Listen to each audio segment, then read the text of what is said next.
Sam Harris and I have our differences. I say potato, he says potato.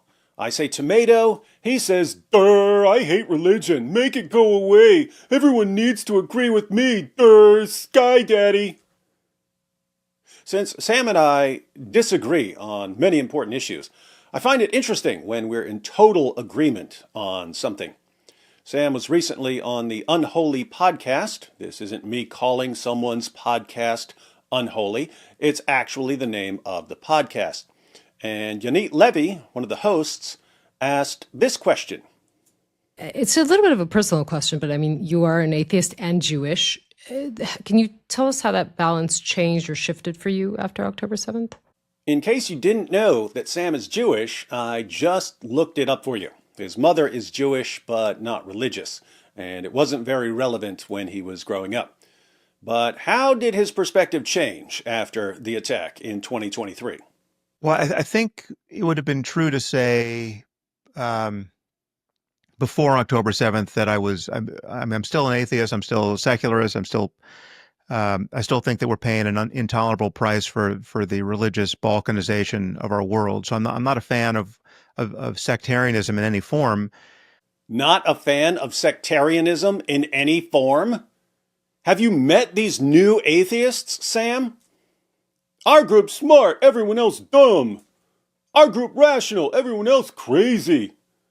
Our group loves science, everyone else just loves faith. You guys are the most sectarian of all sectarians, but also the most blind to it. I'll let you slide for now, though, since we want to hear you answer the question. Before October 7th, you could have said that I was not a Zionist, right? Or I was certainly would be willing to call into question the legitimacy of organizing a state around a religion or a religiously identified ethnicity, right? Judaism in this case. His pre-October 7th concern makes perfect sense in light of his worldview. Religion is a problem that humanity needs to eradicate. So, is it a good idea to build a country around a religious identity, even in part? Of course not. Hence, he wouldn't have considered himself a Zionist. I mean, I think I released a podcast some years ago titled, "Why Don't I Criticize Israel?" ? Yeah, that was 10 years ago.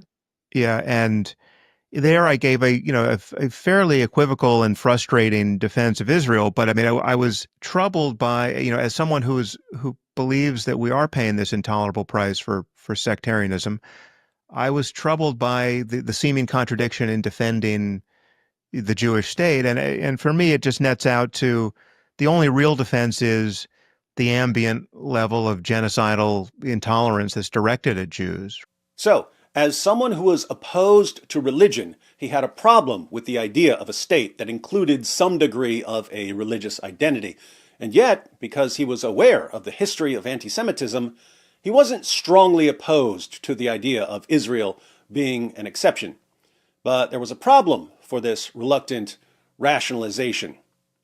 Hadn't most of the world moved past the age of anti-Semitism? Was it really such a huge problem like it was in the first half of the 20th century? And yet before October 7th, even there, I felt like I was paying lip service to the legacy of the Holocaust without really having my heart was really not quite in it, because it still seemed kind of hypothetical to me. I mean, because in my life, anti-Semitism has not seemed like a real variable at all. And apart from the Islamist version of it, it seemed to have been, more or less fully defanged, the world over. So, anti-Semitism was still a problem in the Muslim world, but in most places, how many people really had a problem with Jews?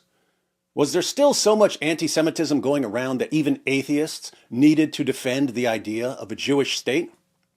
That was his thinking before October 7th, 2023. What's his position now? But given October 7th and given the response to it in the West, both on the left and on the right politically, yeah, I'm really, just kind of an unapologetic Zionist at this point. I just say, like, who can be counted upon to defend the Jews but the Jews? I think that's a question that for which you have to err on the side of the most cynical and depressing answer, which is, only the Jews can at the end of the day be counted upon to defend themselves. Post October 7th, Sam considers himself an unapologetic Zionist. He's realized that hating Jews isn't just a problem in the Muslim world, it's a problem in lots of places. And if people on both the left and the right can almost instantly start blaming Jews for everything that goes wrong, if students at Ivy League universities can be programmed to support terrorist groups that vow to annihilate Jews, who can be trusted long-term to defend Jews? Jews, that's who. The only people who can really be counted on to continue defending Jews are Jews. What conclusion did Sam draw from this? And I think they should have the right to do that. And having a Jewish state seems like certainly at the moment the only rational backstop to that project. Sam says Jews need a state where they can defend themselves. And that makes Sam Harris a Zionist. And on this issue, Sam and I are in total agreement. There are different kinds of Zionism. There are religious versions, Jewish Zionism and Christian Zionism, and there are secular versions. When I talk about Israel's right to continue existing and to defend itself, I'm usually thinking exactly what Sam just said. And I would probably think the same thing if other groups were in the same position.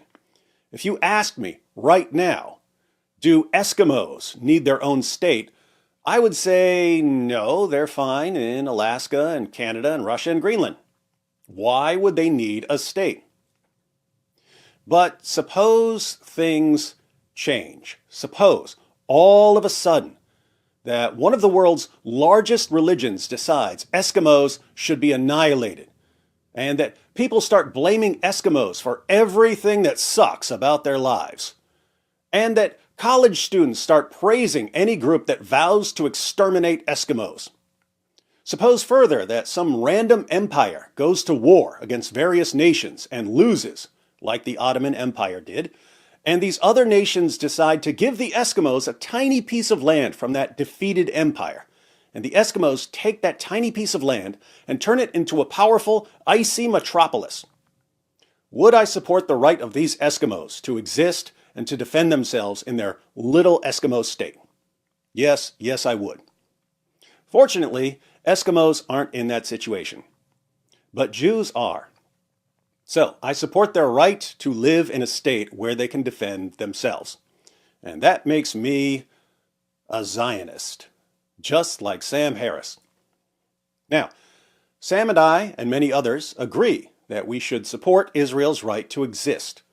But there are other ways we can support people in Israel, especially when there are politicians and journalists and educators and entertainers who are waging an economic war against Israel. Tens of thousands of small businesses have closed in Israel since the October 7th attack. But we can all chip in to help. That's why I've partnered with Artzabox, a company that gathers items from artisans in Jerusalem and Nazareth and Bethlehem and other locations and ships them to you in a box. Every Artzabox connects you with the Bible, Sam Harris can cry about that, and is filled with items that will bless your home. You get candles, Israeli spice mixes, olive wood carvings, mosaic art, decorations, cosmetics, candy, games, all kinds of things. And by signing up, you'll be supporting the local Christian and Jewish families and businesses and charities that create them. Artzaboxes are fun to open with your family, and they make great gifts. So sign up to get your first Artzabox. The link is in the description. Use the promo code DIZZLE to get a discount and to let them know who sent you.